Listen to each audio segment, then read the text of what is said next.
বাড়ির নম্বর কই আজকে সম্মানিত ভিজিটর, আজকে কামারজানি হাট।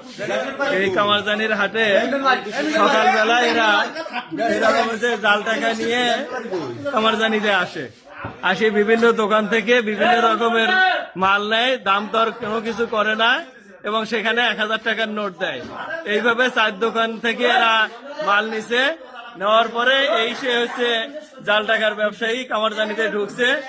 বাড়ি বলতেছে যে হলো ফুলছড়ি, নাম হচ্ছে রিয়াজুল, পিতার নাম হচ্ছে হারুনুর রশিদ।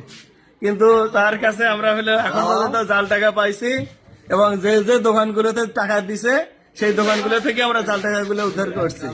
তো এই যে এখানে যে দেখেন যে জাল টাকার কিছু নমুনা আছে, এইরকম 1000 টাকার নোট নিয়ে আরো আছে। আমার যারা দোকানদার তাদের কাছেও টাকাটা আছে, এটা আমার পকেট থেকেও পাওয়া গেছে। এখন আমরা হচ্ছে তাকে ইউনিয়ন পরিষদে আপাতত রেখে দিছি। সে কথা বলে না, মানে উল্টো পাল্টা কথা বলতেছে তখন থেকে, বাড়ির কথা বিভিন্ন জায়গার কথা বলতেছে। এর সাথে আরো 2 জন ছিল, তারা ঘটনা ব্যাগতি থেকে যখন ধরা পড়ছে তখন বাকি 2 জন দৌড় মারিয়ে চলে গেছে। এটা চিনে রাখেন।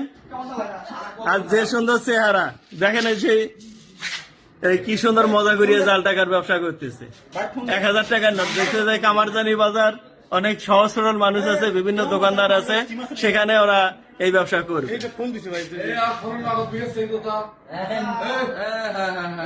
নগদ বিকাশ গুলো চেক করো।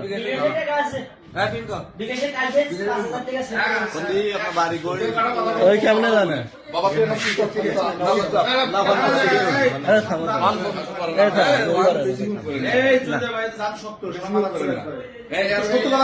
এই সত্যি কথা বলে না কোনো মতে। এখন আমার মেম্বার আসবে, তারপর আমাদের চেয়ারম্যান আসলে, থানা থেকে আসলে বিচার হবে।